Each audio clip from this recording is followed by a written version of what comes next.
أثار جدلا كبيرا منذ أمس إذا ماكرون يختار فرانسوا بايرو استجابة للأزمة أم تجاهل لمطالب الفرنسيين. الأحزاب أو أحزاب المعارضة تصف تعيين بايرو بالانتكاسة. ماذا بعد؟ كل هذه نقاط أخرى نسعد بمناقشتها هذا الصباح مع عضو لجنة الشؤون الخارجية والجالية الوطنية بالبرلمان السيد محمد هاني. صباح الخير وأهلا بك. صباح الخير الأخت الكريمة وشكرا للاستضافة عبر قناة النهار تي في. Shukran lak. Eden Mohamed, comme nous venons de le suivre avec notre correspondante en France, Houda Fatouane, la nomination de François Bayrou à la tête du gouvernement français, les critiques fusent de toutes parts, notamment de l'extrême gauche. Cette nomination, Mohamed, est vue par certains comme une tentative de compromis, mais également comme une continuité de la politique d'Emmanuel Macron par d'autres. Pensez-vous que cela suffira peut-être aujourd'hui à apaiser la situation et les tensions politiques actuelles en France ? Alors, de mon côté, je dirais que c'est une surprise, mais si j'étais un élu français ou un politicien français, j'aurais utilisé un autre thème et j'aurais dit une mascarade.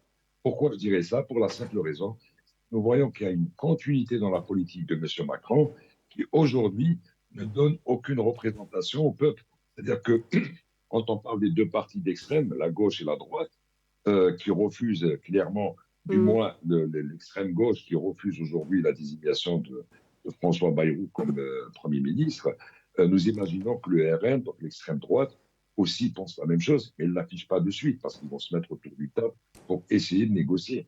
Mais je pense qu'on se dirige vers le même scénario que M. Barnier. Pourquoi vous avez dit que c'était une surprise?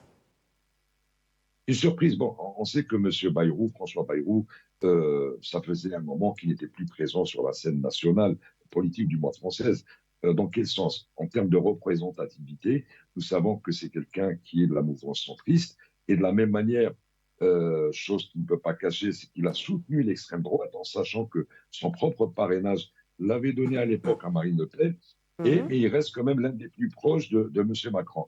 Ce qui nous surprend aujourd'hui, c'est qu'aujourd'hui, la plus grosse représentation au niveau de l'Assemblée française qui a imposé une motion de censure à l'ancien gouvernement est soit d'extrême gauche, soit d'extrême droite. Et aujourd'hui, on se retrouve avec un Premier ministre qui est centriste, qui ne représente pas cette Assemblée.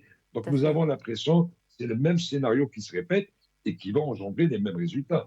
Donc est-ce qu'aujourd'hui, cette désignation a d'autres calculs politiques? Moi, je dirais certainement de la part de Macron.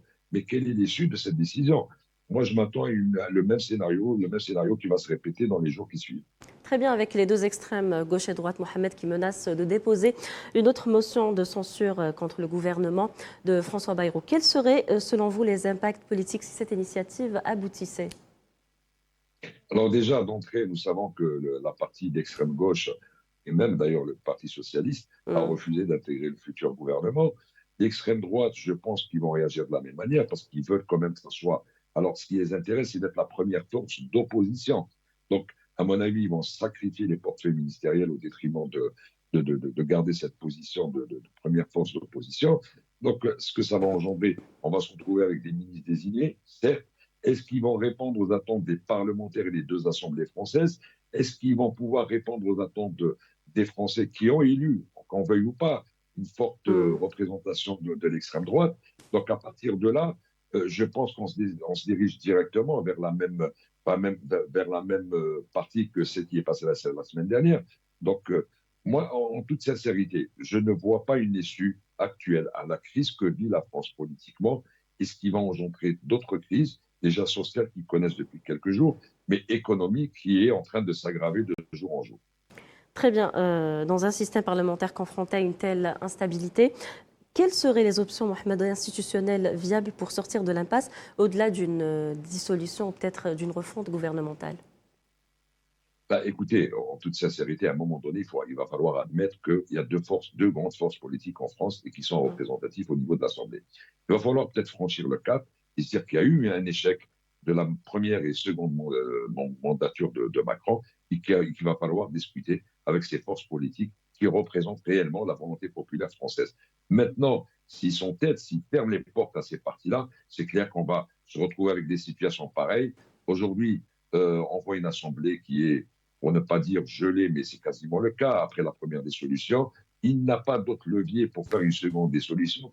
Et je pense que même s'il avait ce levier-là, on aurait les mêmes résultats parce qu'il y a Il y a un rejet de la politique de Macron, Mais que pourquoi ce soit au cet niveau entêtement, français ou à Mohamed? l'international.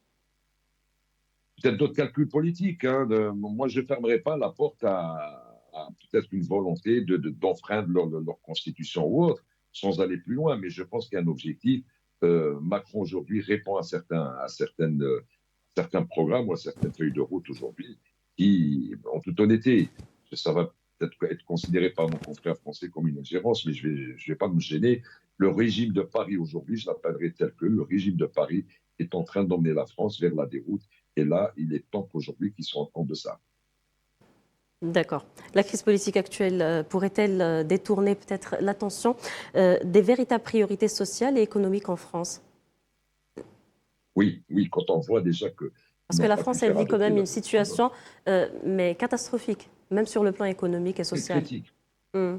Écoutez, quand on voit les chiffres et les appréciations des banques, de la Banque mondiale ou d'autres institutions financières, nous voyons que la France est vraiment dans une situation très difficile économiquement, socialement. Nous avons des échos, nous avons des données qui nous permettent aujourd'hui de dire que la France est dans une situation qui ressemble paradoxalement à celle qu'a vécu la Grèce il y a quelques années en arrière. Et ce qui est dommage, c'est qu'aujourd'hui, la France, qui était avec l'Allemagne la force motrice de cette Union européenne, est devenue aujourd'hui, en parenthèse, la hantise de l'Union européenne. Donc, on voit ce qui se passe actuellement, mais je pense avec cette politique menée par le président français, et avec des gouvernements qui arrivent. Vous savez, nous sommes au quatrième gouvernement en une année. Hmm. Historiquement, la France n'a jamais vécu ça, même en temps de coalition. Donc aujourd'hui, c'est 4 gouvernements désignés, 4 gouvernements qui n'ont pas tenu longtemps, 4 gouvernements qui n'ont pas eu d'écho au niveau de leur assemblée populaire. Donc aujourd'hui, on peut se permettre de dire que la France vit une situation dramatique. Et ce qui est malheureux, c'est que ça va engendrer l'Union européenne et leurs partenaires dans des situations identiques. Très bien, lorsqu'on parle de cette instabilité politique, économique, sociale, Mohamed, quel risque cela représente-t-il aujourd'hui pour la France? Alors, on a vécu déjà ça en France, une explosion sociale, chose qu'on ne souhaiterait pas, parce que j'ai toujours le réflexe de penser à notre communauté qui vit sur place, mais là, on se dirige clairement vers une explosion. Regardez toutes les propositions de France. S'ils doivent parler de leur retraite, et aujourd'hui, ils sont incapables de répondre. S'ils doivent parler des aides sociales, ils sont en train de les supprimer une par une. Et la France, connue à l'époque de l'ère des gaullistes, c'était une France, un pays social. Quand on parle des créations d'emplois, les témoins ils sont en rouge. Quand on parle de l'économie d'une manière générale, Hmm. tous les témoins sont en rouge. Donc, quelle sera l'issue? S'il n'y a pas de volonté à haut niveau, s'il n'y a pas de prise de confiance, il doit réellement discuter avec des forces politiques qui ont leur représentation, je pense que la France va droit vers le mur. Et je pense déjà que le premier mur est franchi. En parlant de cette stratégie d'Emmanuel Macron, certains voient ça comme un signe d'adaptation politique ou un pari risqué qui pourrait même aggraver la défiance au sein du Parlement. Tout à fait, tout à fait. C'est un pari plus que risqué.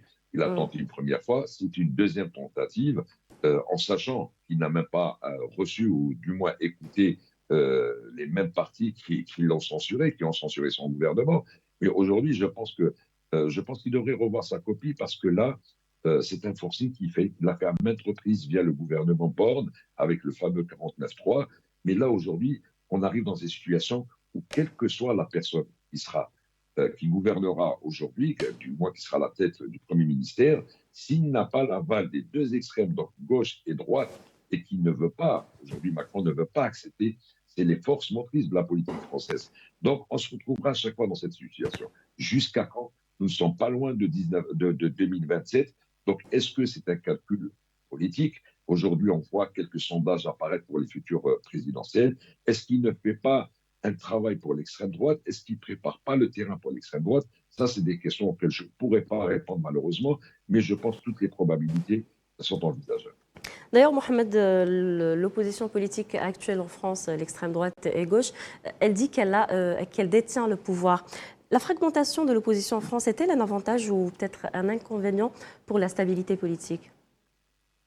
Écoutez, moi, je suis tenté de dire que tout le monde finalement se retrouve dans l'opposition parce Hmm. qu'il n'y a pas d'approbation de cette désignation, que ce soit par ou autre, même si certaines voix mais qui ne sont pas représentatives au niveau de leur assemblée, Certains même sont soutiennent allés la à dire droite. qu'il y a eu un forcing dans le choix du Premier ministre. Tout à fait. C'est pour ça que d'ailleurs, je Mm. commençais en vous disant c'est une surprise. Pourquoi? Parce que Bayrou, j'allais dire, il a quasiment disparu, même s'il a un parcours excellent, il a occupé plusieurs portefeuilles ministériels, et j'ai comme l'impression qu'il est déconnecté de la réalité politique aujourd'hui française, qui est à majorité, qu'on le veuille ou pas, extrême gauche, extrême droite, et avec quelques centristes. Donc ces centristes-là sont vraiment minoritaires. Donc un gouvernement mené par Bayrou, qui était loin de la scène, du moins des premiers rôles sur la scène politique, ne peut pas résoudre ce problème.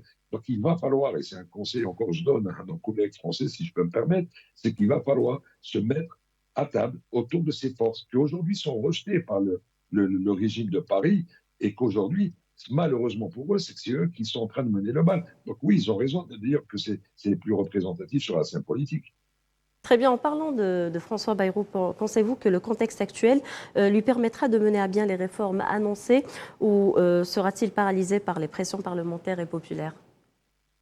Oui, comme on sait que l'Assemblée française a son Mm. poids et a son mot à dire. Donc je pense que je suis tenté de lui souhaiter bon courage, mais ça va être très très difficile pour lui, car aujourd'hui, les politiques françaises, du moins l'extrême droite, l'extrême gauche, ils ont affiché la couleur de suite, donc ils ne vont pas y aller dans le sens de Bayrou, et j'en suis quasiment sûr que M. Bayrou ne sera pas capable de répondre aux attentes de ces partis-là qui représentent la majorité des Français. Très bien, Mohamed, merci d'avoir été avec nous ce matin et merci pour tous ces Merci à détails. vous. Je vous en prie. Merci. إذن مشاهدينا